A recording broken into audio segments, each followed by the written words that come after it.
Mkwajuni waishukuru serikali kwa mradi wa shule ya sekondari itakayojengwa eneo la Chizya kwenye thamani ya Tanzania shilingi milioni 583. Diwani wa kata Mkwajuni Shebas Tobias Kapingu na mwenyekiti wa CCM kata Mkwajuni Selemani wamemshukuru Rais wa Jamhuri ya Muungano wa Tanzania Dr. Samia Suluhu Hassan na mbunge wa jimbo la Songwe Philipo Mulugo kwa pamoja na mkurugenzi mtendaji wa halmashauri ya wilaya ya Songwe kwa kupeleka mradi wa ujenzi wa shule ya sekondari itakayojengwa kijiji cha Chudeko kitongoji cha Milelani eneo la Chizya. Leo Mheshimiwa Rais ameturahisishia shule ijengwe ndani ya miezi mitatu, tarehe 1 mwezi wa 7 hadi tarehe 30 mwezi wa 9 shule hiyo imekamilika, na tunaamini ifikapo Januari watoto wetu wataanza kusoma kwenye shule hii mpya. Tushukuru sana mkurugenzi mtendaji, mbunge wa jimbo la Songwe na mwenyekiti wa halmashauri ya Songwe kwa kuridhia mradi huu kufanya kwenye kata ya Mkwajuni. Sio tukagombana,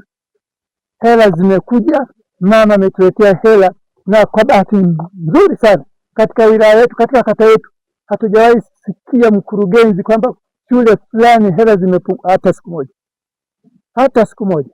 Tunamshukuru sana mkurugenzi, na nakuombeni sana tutakapoanza kazi hii, ukisikia kwamba leo utekelezaji mzee Selemani anakuja, nataka kutoa historia hasa kwa shule hii. Mwenyekiti wa kitongoji cha Milelani Justin Semakweli ameishukuru serikali kwa kupeleka mradi wa shule ya sekondari katika kitongoji chake na kusema kuwa nipende kutoa shukrani zangu za dhati kwa niaba ya serikali ya kijiji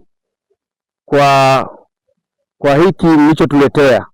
Ni jambo jema ambalo kwa sisi wananchi wa kijiji cha Chudeko tunanufaika nalo. Japo ni shule ambayo itajengwa kikata, lakini tunaonufaika sana sana, hakuna watu ambao tutanufaika kama wananchi wa kijiji cha Chudeko. Pigeni makofi wananchi wa kijiji cha Chudeko. Ninakushukuru sana sana Mheshimiwa Diwani kwa kupambana kwako. Pia salamu hizi zimeendee Mheshimiwa Philipo Agustino Mulugo kwa jinsi anavyopambana, lakini hatuwezi kusahau Mheshimiwa Rais anayepambana kuhakikisha anatuletea urais kama huu ambao umetuletea kwa siku ya leo hii. Huu ni urais. Tunaposema urais ni kumfanya mwanafunzi asiende umbali mrefu. Baadhi ya wananchi mbalimbali akiwemo Nesto Kitunda ambaye ni mwenyekiti wa kitongoji cha Chudeko, Yuniseni Mwalingo Kamungo pamoja na Priska Mashuya walijitokeza na kutoa maoni mbalimbali, huku wakitoa pongezi kwa jitihada za viongozi wa serikali kwa kuibua mradi wa shule itakayojengwa katika eneo la Chizya na eneo lenye historia kubwa ya kata ya Mkwajuni na wilaya ya Songwe. Serikali ya wilaya ya Songwe kwanza kulipokea eneo hili kwa mikono miwili, akiwemo Mheshimiwa Diwani, mbunge wa wilaya ya Songwe na viongozi wengine ambao wanaitambua ile eneo. Tunasema tunashukuru sana kulipokea. Mimi jamani nisoma shule kutoka kama hapa Anglo kule, tena hapa natembea kwa mguu na shati sina na ndala sina, maili kadhaa, nakula chakula mara moja kwa siku, nikula kama nikila saa 12 mpaka saa 12 ya kesho. Lakini leo unasema eneo langu, yaani unakataa mtoto wangu kutoka pale kuja kusoma hapa. Na mheshimiwa wetu Diwani hasa kwa juhudi zake anazofanya mpaka tunapata fedha za kujenga shule. Nimesikia hapa sasa tutakuwa na shule 4.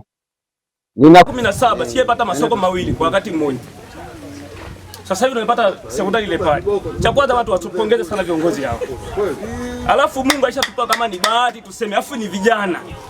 Hao mwenyekiti wa kitongoji, mwenyekiti wa kijiji, mwenyekiti wa diwani, mbunge wanaposhirikiana wanashirikiana kitu hiki.